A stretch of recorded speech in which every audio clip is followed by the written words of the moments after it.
This is part 2 of our Taiwan 2019 trip. We arrived in Kaohsiung in Taiwan for an overnight stay in the city. We visited a few tourist attractions, but we had to move to another destination. So we proceeded to the high-speed rail station in Kaohsiung.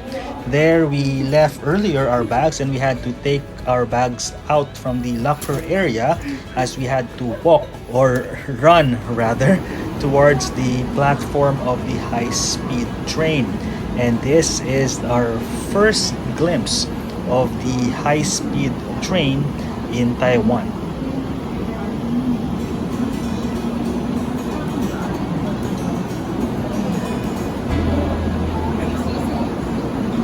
This is almost at the end of the train, but our seats are in car number 4, which is in the other end of the train, so we had to walk very fast towards car number 4. We're rushing towards our car. We still have 10 minutes, but it's better to be early. You're in car 4? We arrived in car number 4 a few minutes before our scheduled trip. However, it was still closed, so we decided to take some photos.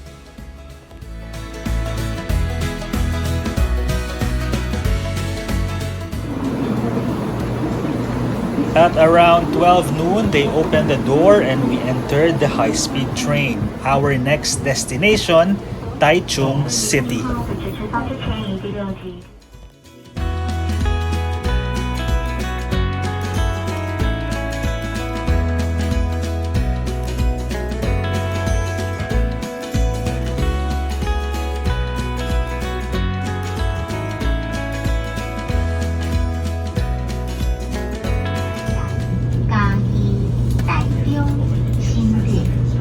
The train left Kaohsiung on time and there were very few passengers. For other regular trains, the trip would normally take about 2 to 4 hours depending on the number of stops. But for this high-speed train, the trip will only take about 1 hour. Enjoy the view!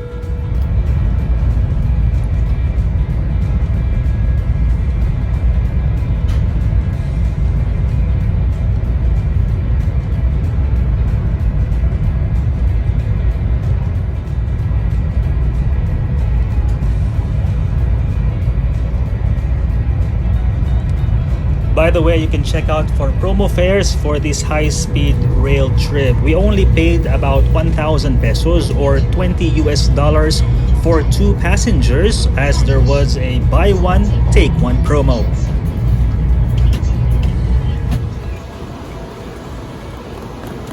After 1 hour, we arrived in Taichung.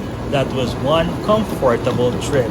We're only planning to stay in Taichung for a few hours and our main goal in the city is the Xinshe Sea of Flowers.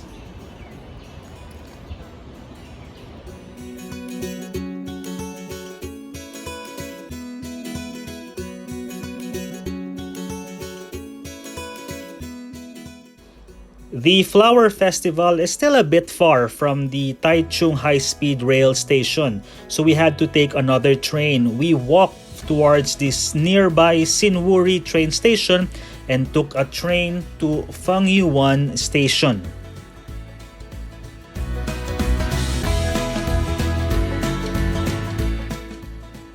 Because this is a commuter train, we had to stand up for almost an hour inside the train. But finally, by 2:23 p.m., we arrived at the Fangyuan train station.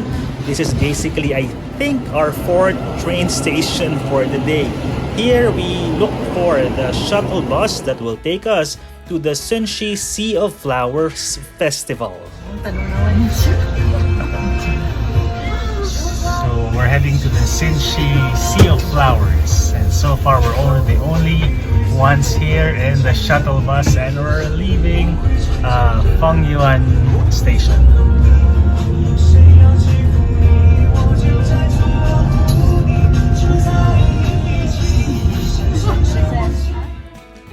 The free shuttle bus immediately left the station even with us just 4 passengers. The flower festival is located in a remote and mountainous part of Taichung City. So from Fengyuan Station, it took about 1 hour before we arrive at the Xinshe Sea of Flowers. And this is the first glimpse of the flowers in the area.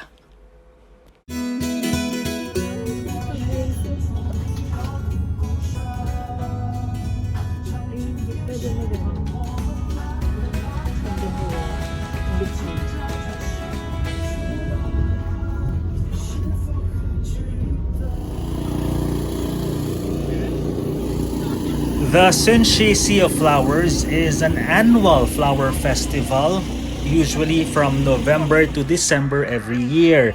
And as you can see, there's so many colorful flowers in the area. By the way, it's free of charge. So please enjoy the flowers.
The place is basically a selfie magnet because you'd want to take videos and photos in almost all parts of the flower festival.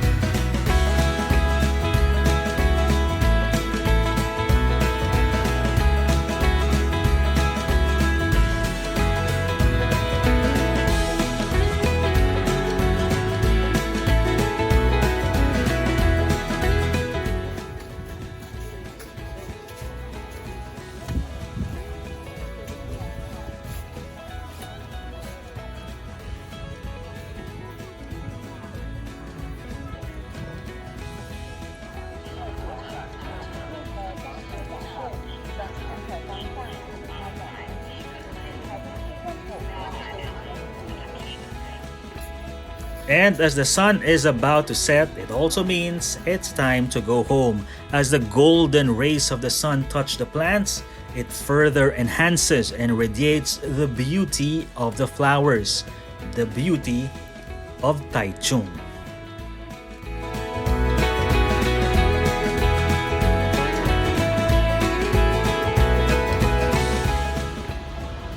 Up next, capital Taipei. Watch out for part 3 in the Taiwan Trip 2019 series.